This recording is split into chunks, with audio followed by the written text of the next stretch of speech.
कार्यक्रम की जानकारी हमें दी है राजस्व एवं भूमि सुधार विभाग के सचिव जय सिंह ने। विशेष सर्वेक्षण और बंदोबस्त कार्यक्रम एक ऐसा कार्यक्रम है जिसके माध्यम से राज्य भर में जितने भी रैयत हैं, रैयतों को अपनी जमीन का नक्शा और उनका अधिकार अभिलेख, ये दो दस्तावेज उनको उपलब्ध कराए जाते हैं। और ये दो दस्तावेज उन रैयतों के अपनी जमीन पर मालिकाना हक साबित करने के लिए निर्धारित होते हैं। पूर्व में 20 जिलों में पहले से राज्य सरकार द्वारा विशेष सर्वेक्षण का कार्यक्रम चलाया जा रहा था।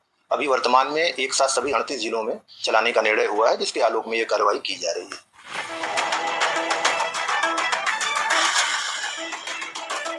प्रचार प्रसार निश्चित रूप से किया जा रहा है और उसमें सबसे बड़ा माध्यम जो है वो समाचार पत्रों के माध्यम से विज्ञापन है। और विज्ञापन के माध्यम से हम लोग लगातार ये सूचना अभी से ही प्रकाशित कर रहे हैं विशेष सर्वेक्षण के बारे में। इसके अतिरिक्त डिजिटल माध्यम से भी जानकारी प्राप्त की जा सकती है। जैसे बिहार सर्वे ट्रैकर नाम का एक मोबाइल एप्लीकेशन है, वो मोबाइल एप्लीकेशन प्ले स्टोर पे है, एंड्रॉयड पे चलता है।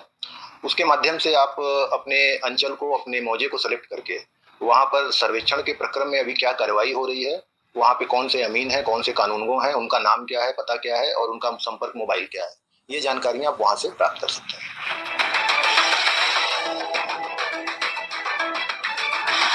एक अच्छी बात यह है कि ये पूरा का पूरा जो कार्यक्रम है वो पूरा का पूरा ही डिजिटल मोड में ही चल रहा है। मतलब कोई भी रिकॉर्ड ऐसा नहीं है जो कि डिजिटली उसको कैप्चर नहीं किया जा रहा हो। अगर कोई भी रैयत अपनी जमीन पर नहीं है, जैसे मान लीजिए कि बिहार के बहुत सारे लोग जो हैं वो बिहार से बाहर रहते हैं, कुछ विदेशों में भी रहते हैं, तो ये व्यवस्था भी सरकार की ओर से दी गई है कि यदि वे चाहें तो आवश्यक कागज जो है वो ऑनलाइन माध्यम से सबमिट कर सकते हैं। और मोबाइल फ़ोन के माध्यम से भी ये सुविधा दी गई है, लेकिन डेस्कटॉप के माध्यम से अगर वो इसको अपलोड करते हैं तो ज़्यादा सुविधाजनक होता है। तो ये डिजिटल माध्यम में उनको अपने सारे डॉक्यूमेंट वगैरह सबमिट करने का पूरा जो तंत्र है वो ऑलरेडी चालू है, वो चल रहा है।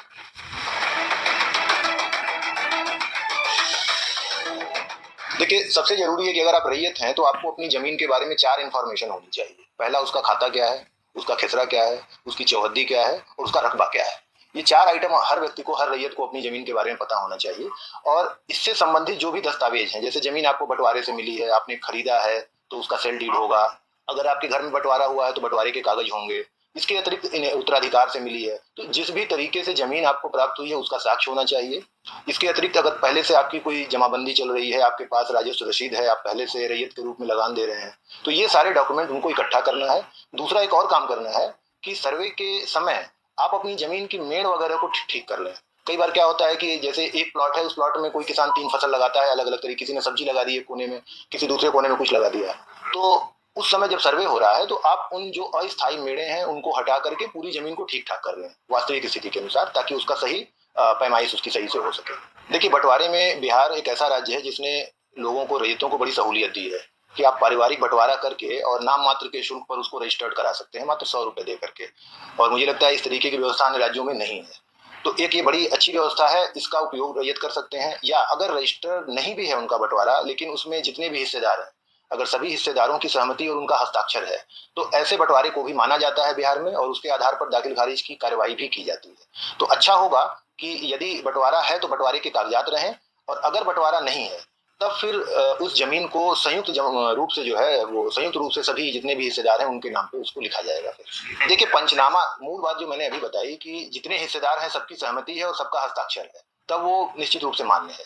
अब ऐसा पंचनामा है जिस पर किसी पक्ष ने कोई आपत्ति की या कहा कि नहीं ये जाली है, तो ऐसे मामले में फिर निर्णय लेने में दिक्कत होगी। तो उस स्थिति में अगर संदेहास्पद है तो संयुक्त खाता खोल दिया जाएगा और बाद में जो भी उचित प्रक्रिया है कानून की, उसके तहत आप चाहें तो अपना बंटवारा कर सकते हैं। फिर वो जमीन अलग अलग हो जाएगी भविष्य में। अगर उनके घर से कोई भी सदस्य हैं तो वो अपना डिटेल बना करके, चूंकि फॉर्मेट जो है वो पहले से डिजाइन किया हुआ है, तो स्वघोषणा का एक पत्र है, उस स्वघोषणा के फॉर्मेट में वो सारी डिटेल लिख करके उनके परिवार का कोई सदस्य भी शिविर को दे सकता है और यदि चाहे तो ऑनलाइन सबमिट कर सकता है।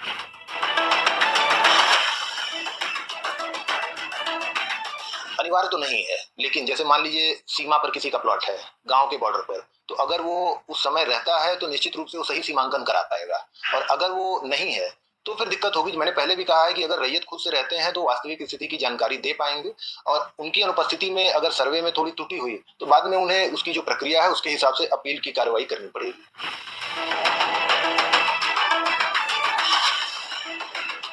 समय सीमा है, जब उद्घोषणा इसकी की जाती है तो उसके बाद 30 दिन का समय दिया जाता है और विशेष परिस्थिति में उसको 15 दिन और बढ़ाया जा सकता है। तो मान के चलिए कि लगभग 45 दिन के अंदर रैयतों को अपने कागजात जो है वो प्रपत्र 100 घोषणा जो है वो जमा कर देना चाहिए।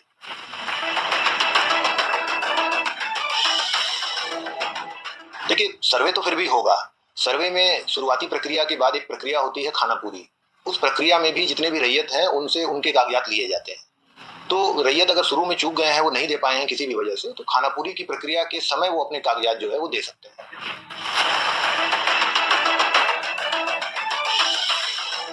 इस पूरी प्रक्रिया में दावा आपत्ति देने के 3 मौके दिए गए हैं। पहला, जब अभी खतियान प्रकाशित नहीं हुआ है, उसका सबसे पहले एक प्रारूप प्रकाशन होता है, ड्राफ्ट पब्लिश होता है, तो उससे पहले भी एक सुनवाई होती है, तो उस समय वो अपील कर सकते हैं। मान लीजिए प्रारूप प्रकाशित हो गया और फिर उसके बाद उनको लगता है कि नहीं, कहीं त्रुटि हुई है, कुछ गलती हुई है, तो दोबारा कर सकते हैं।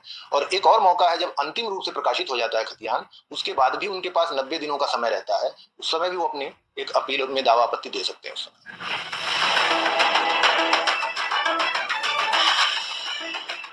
नहीं, ऐसी कोई संभावना नहीं है।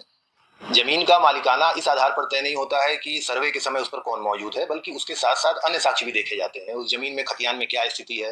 जैसे अभी आप वर्तमान में आप जमीन पर हैं और खतियान किसी और के नाम से है, तो आपसे पूछा जाएगा कि भाई जो खतियान में जो लोग हैं उनके आप वंशज हैं, आप उनसे सीधे जुड़े हुए हैं या कौन है आप। तो उसके अलावा आपकी कोई जमाबंदी चल रही है कि आप सरकार को लगान दे रहे हैं। तो ऐसे कई सारे साक्ष्य हैं जिनके आधार पर इसका निर्धारण होता है। मात्र सिर्फ उस जमीन पर मौजूद रहने से किसी का उस पर दावा नहीं बनता है।